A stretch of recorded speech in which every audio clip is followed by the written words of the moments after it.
Welcome to the project. Right now, there are growing fears the tide could be turning against Ukraine in its war with Russia. The country desperately needs more weapons. Top of that list is tanks. In what should be good news, Australia's got loads of old tanks that we don't want. So why aren't we donating them? Joining us is Liberal Senator David Fawcett, who served in the military for 22 years. He's also the Deputy Chair of the Parliamentary Committee that has called on the government to donate these tanks. Senator, this kind of seems like a no-brainer. We don't want these tanks. Ukraine is desperately in need of them, so why don't we just donate them?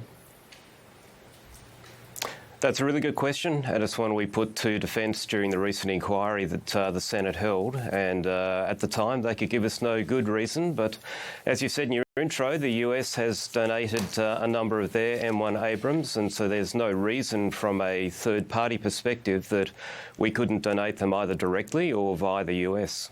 Half of those that the US has donated, though, are no longer working because of the attacks. One of the arguments seems to be the tanks are vulnerable to drone attacks, and that's specifically how they're being taken out in Ukraine. Is there an argument here that these are actually not appropriate tanks for that war?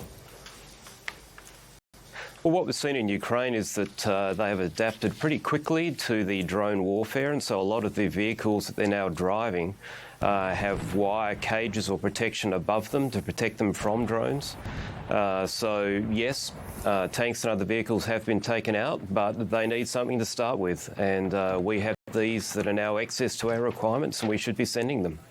Senator, this seems like a very tortured argument. I mean, we're talking tanks, but let's also talk about those Taipan helicopters, which the government chose to cut up and bury instead of donating to Ukraine. They said that they were not right for purpose, not fit for purpose. Do you agree with that? No, I don't. Fundamentally, the arguments that Defence put forward just don't stack up when we look at things like New Zealand and their very successful operation of the same type of helicopter. The Ukrainians are best placed to decide what it is that they wish to use. And having just been here in New York for the General Assembly, nations right across the world, including our region, are talking about just how important it is that Russia does not prevail in this conflict, because that will give heart to nations in our region that are already starting to assume that might is right and use their coercive powers against nations such as the Philippines, threats against South Korea and threats against Taiwan. And any conflict in our region would have a devastating effect on Australia's economy as well as security for our neighbours. Did we really bury them?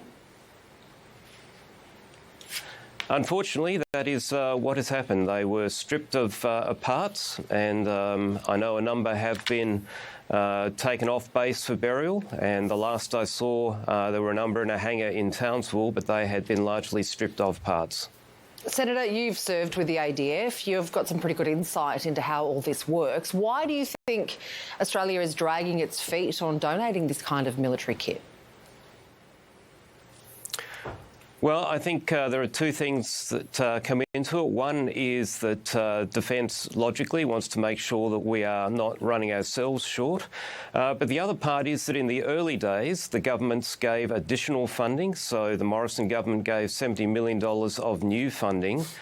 Since then, almost all of the funding has been what we call absorbed by Defence. So every time something is committed, essentially it's coming out of the Defence budget. And I think there's a concern there that any of this equipment, if it has to be repaired, modified or supported, that's just going to be more money coming out of the Defence budget. And the Senate report, which has just been handed down, has called on the government to make sure that when they donate, and they should donate as a default, equipment that we don't need, that if there are things taken from ADF stocks, then that should be replaced with new equipment.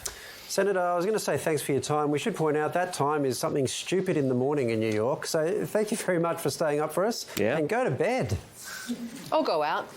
Indeed, 4:30, New York, the city that never sleeps. Yeah, well, obviously not. Clearly. Thank you very much for your time.